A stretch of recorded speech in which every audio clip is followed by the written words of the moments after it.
Hello guys, అందరికీ నమస్తే. నేను మీ విలేజ్ బాయ్ ప్రవీణ్. అందరూ బాగున్నారని అనుకుంటున్నా. ఇంకొక డిఫరెంట్ వీడియోతో అయితే మీ ముందుకైతే వచ్చిన. అదేంటిదంటే మా విలేజ్లో ఒక ఓల్డ్ టెంపుల్ అయితే ఉందన్నమాట, కాకతీయుల కాలం నాటికి సంబంధించింది. ఆ టెంపుల్ని అయితే ఈరోజు ఎక్స్ప్లోర్ అయితే చేస్తా. మా ఇంటి దగ్గర నుంచి ఒక 1/2 కిలోమీటర్ దూరం ఉంటుంది. పెద్ద పెద్ద బండరాళ్ళతో అయితే నిర్మించారు అనమాట.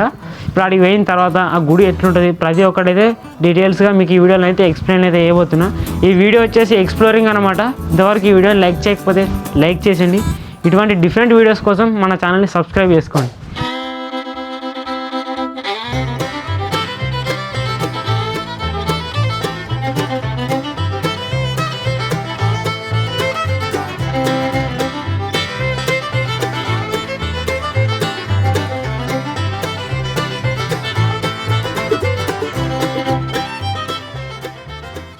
సో స్టార్టింగ్ మన గుడి బయట వచ్చేసి హనుమాన్ గుడి అయితే ఉంటుంది అన్నట్టు. సైడ్కి లెఫ్ట్ సైడ్ రైట్ సైడ్ అయితే హనుమాన్ గుడి అయితే కట్టారు. హనుమాన్ గుడి లోపల మీకు ఎట్లున్నదని అయితే చూపిస్తా. లోపలికి వచ్చిన తర్వాత సింపుల్గానే వేసారు. అంటే ఒక రౌతుని తీసుకొచ్చి రౌతులో ఇలా హనుమంతుని అయితే చెక్కిరు అన్నమాట. లైట్ ఇట్లా ఏర్పడుతుంది, ఏర్పడినట్టుగా.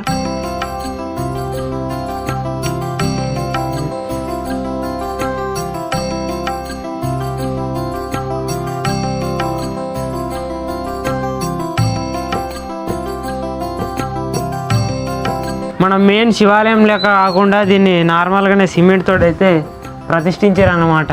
సింపుల్గానే ఉన్నది. సో నెక్స్ట్ మన ఇంకొకటి మెయిన్ గుడి దగ్గరికి అయితే వెళ్దాం. మన మెయిన్ శివాలయం ముంగటకి వెళ్ళబోయే ముందు ఇక్కడ ముంగట ఒకటి అవుతున్నది, దాన్ని అయితే మీకు చూపిస్తా. ఇక్కడ సైడ్ చూపి గజస్తంభాన్ని అయితే ఇక్కడ శంకుస్థాపన చేసిరు. అంతకు ముందు అయితే నార్మల్గానే ఉండే, గజస్తంభం కూడా లేకుండే.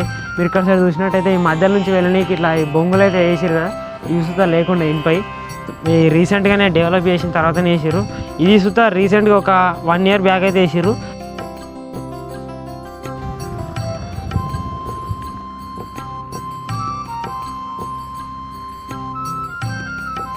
మన మెయిన్ గుడి లోపలికి అయితే వెళ్దాం దా. చూడొచ్చు ఈ మెట్లు కూడా చాలా పెద్దగా అయితే ఉంటాయి.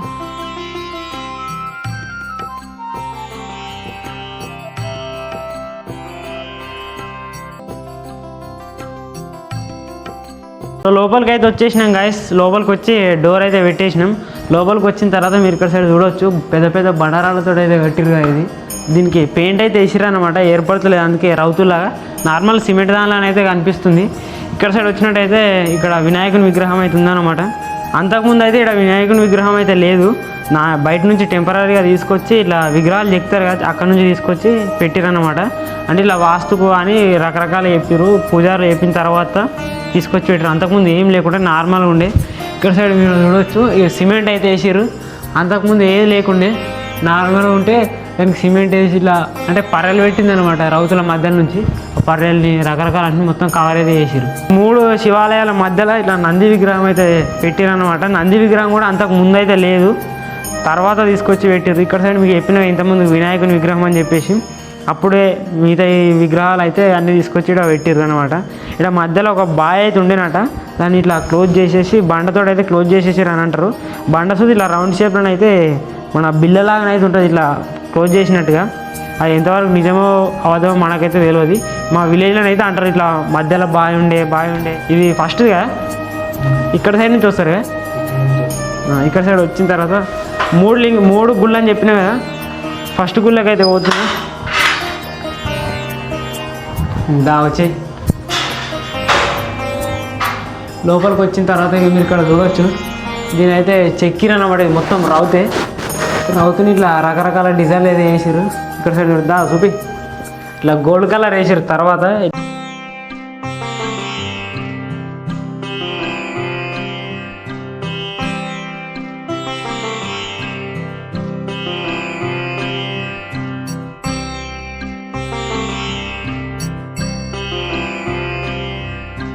చూసారు కదా గైస్, ఇవన్నీ డైరెక్ట్ గుళ్ళకి వచ్చిన తర్వాత ఇలా 2 రూమ్లు అయితే ఉన్నాయి. మెయిన్ శివలింగం ఉన్న దానికైతే గోపురం ఉంటుంది, నార్మల్ ఇట్లా చిన్న రూమ్ లాగా అవుతుంది. అంతకుముందు సుది ఇలా ఘోరంగా మట్టే ఉండే మొత్తం, తర్వాత ఇలా టైల్స్ అయితే వేసారు అనమాట. నెక్స్ట్ మన మెయిన్ గుడి లోపలికి అయితే వెళ్తున్నాం. దా వచ్చే ఇప్పుడు చూడవచ్చు నార్మల్ సింపుల్గానే శివలింగం అయితే ఉంటుంది. మెయిన్ శివలింగం తప్ప మిగతా అన్ని నార్మల్గానే ఉంటాయి. మెయిన్ ఇట్లా డిజైన్లు రకరకాలనే అయితే ఉంటుంది.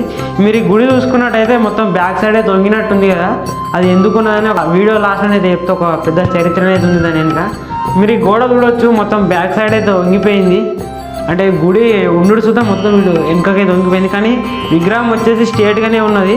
బ్యాక్ సైడ్ అయితే వంగలేదు. గుడి మొత్తం వెనుకకైంది కానీ విగ్రహం అయితే కాలేదు. పైన చూపి బాయ్, పైన చూడవచ్చు ఇట్లా రకరకాల డిజైన్లతో అయితే ఇట్లా చక్రాలు రకరకాలను అయితే ఎక్కిరన్నమాట.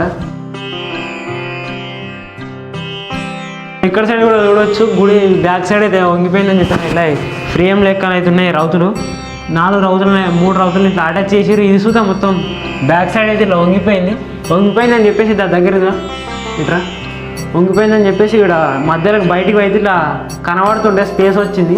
దాన్ని మొత్తం ఇటుకలతో అయితే కవర్ చేసి కలర్ అయితే వేసేసారు అనమాట. సో మన ఫస్ట్ కూడా ఎక్స్ప్లోరింగ్ అయితే అయిపోయింది అనమాట. బయటకు అయితే వెళ్దాం దా.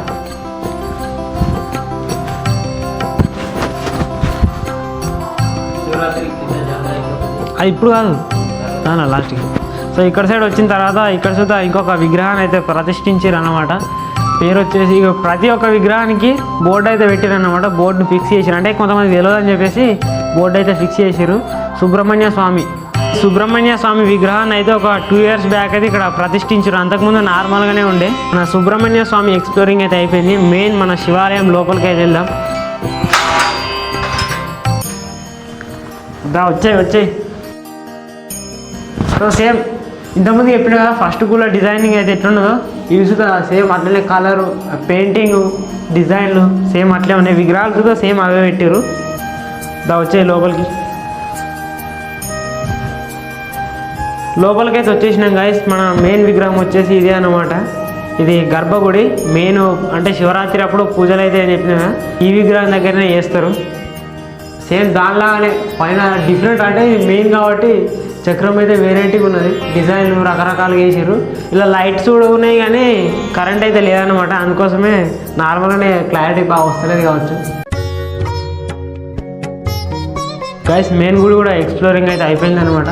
ఇంతకుముందు చెప్పిన కదా ఫస్ట్ గుడిలానే ఈ గుడి కూడా బ్యాక్ సైడ్ అయితే మొత్తం వంగింది. ఈ పిల్లర్స్ చూస్తుంటేనే మీకు అర్థమవుతుంది కావచ్చు బ్యాక్ సైడ్ ఉన్నట్టు. ఆ గోడ కూడా మొత్తం అటు వంగి అవుతున్నది. నెక్స్ట్ అయితే బయటకు వెళ్దాం. ఇంకా బయట ఎక్స్ప్లోర్ చేసేవి చాలా ఉన్నాయి. మనం మెయిన్ గుడి నుంచి బయటకు వచ్చిన తర్వాత లెఫ్ట్ సైడ్లో అయితే ఇక్కడ సైడ్ ఇంకో గుడి ఉంటుంది కదా, ఆ 2 గుళ్ళకి మధ్యలో పార్వతీదేవి విగ్రహాన్ని అయితే ప్రతిష్ఠించారు అనమాట. ఈ గోడనైతే అంతకుముందు ఏది లేకుండే, నార్మల్గా పిల్లర్స్ కనిపిస్తున్నాయి కదా, పిల్లర్స్ ఉండే. ఆ పిల్లర్స్కి మధ్యలో గ్యాప్ ఉంటుంది కదా, గ్యాప్ని మొత్తం క్లోజ్ చేసి ఇలా కిటికీలు అయితే పెట్టారు అనమాట. ఈ బ్లూ కలర్ కూడా అంతకుముందు లేదు. ఇది ఇటుకలతో కట్టింది, ఇది రౌతులతో కట్టింది.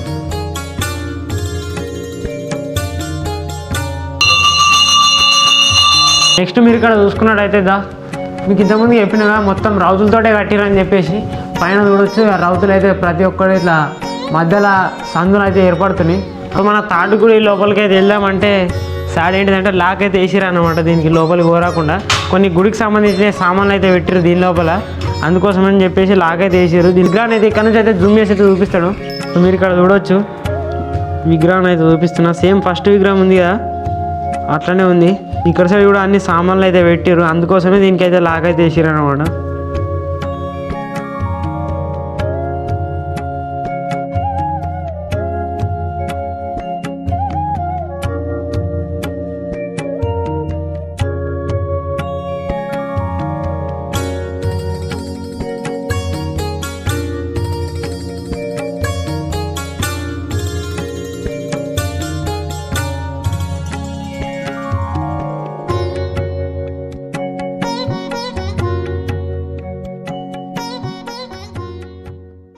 A few moments later. So చూసారు కదా గైస్, మన శివాలయం ఎక్స్ప్లోరింగ్ వచ్చేసి ఎట్లా అనిపించిందో కామెంట్ అయితే చేయర్రి. మీకు మెయిన్గా చెప్తానన్నా కదా గుడి మొత్తం ఇట్లా డ్యామేజ్ కానికి కారణం ఏంటిదని చెప్పేసి, అంటే ఒక 500 సంవత్సరాల క్రితం మా ఊర్లో భూకంపం అయితే వచ్చిందనమాట. అంటే మా అక్షతో తెలియదు అది, ఇట్లా మా తాతలు అట్లా వాళ్ళు అయితే చెప్తారనమాట. భూకంపం వచ్చి ఇట్లా ఆ గుడి అయితే మొత్తం పలిగిపోయింది. అందుకోసం అని చెప్పేసి డిఫరెంట్ ఉంటుంది గుడి అని చెప్పేసి మీ ముందుకైతే తీసుకొచ్చిన. మీరు ఇక్కడ చూడవచ్చు దీంట్లో ఉన్నది 1163 సంవత్సరంలో కాకతీయులు నిర్మించిన దేవాలయం. ఒక 1000 సంవత్సరాలకు ముందే అన్నమాట గుడి వచ్చేసి. సో మీకు చెప్పిన కదా 3 గుళ్ళ మధ్యలో ఒక బావి ఉండేదని చెప్పేసి ఆ బావిలో నిధులు ఉండేనట. దానికి ఇలా రక్షణగా ఒక పాము అయితే ఉండేనట. దాన్ని తవ్వనికి ట్రై చేస్తే ఇలా పాము బయటకు వచ్చి కరిసిందని ఇలా రకరకాలని అయితే చెప్తారు. ఆ గుడిని వచ్చేసి ఒక్కడే వ్యక్తి అయితే కట్టిండట. అది మనకు సుధా తెలియదు నిజమా అవదమా, మా విలేజ్లో అయితే అంటారు పెద్దవాళ్ళు. ఆ వ్యక్తికి దేవుళ్ళు అయితే ఇట్లా శాపం పెట్టారట. వాళ్ళ అమ్మ కోసమే గుడిని అయితే కట్టిండట. ఆ గుడిని కడుతుంటే ఇట్లా ఒకవేళ ఆ గుడిని నువ్వు పూర్తి చేయకముందుకే మీ అమ్మ కనుక ఆ గుడిని చూసినట్టయితే నువ్వు చనిపోతావని ఇట్లా శాపం పెట్టిరట. శాపం పెట్టినట్టుగానే వాళ్ళ అమ్మ వచ్చేసి ఆయన గుడి కడుతుంటే మధ్యలో వచ్చి చూసిందట. ఒక్కడే రౌతులు పెద్ద పెద్ద బండరాళ్ళతోటి కట్టిండని అంటారు. వాళ్ళ అమ్మ వచ్చి చూసిన తర్వాత ఆయన అక్కడనే చనిపోయిందట. ఆయన చనిపోయిన తర్వాత గుడిలోకి శివుడు వచ్చి వెలిసిండట. అప్పటి నుంచి కంటిన్యూగా నడుస్తుంది. ఇట్లా మా విలేజ్లోనైతే పెద్దవాళ్ళు అది చెప్తారు. సో మీకైతే చెప్దామని డిఫరెంట్ ఉంటుంది వీడియో అని చెప్పేసి అయితే వీడియోని అయితే షూట్ చేసినాం. సో ఇది గైస్ వీడియో. ఇంతటితో వీడియోని అయితే ఎండ్ చేసేస్తాం.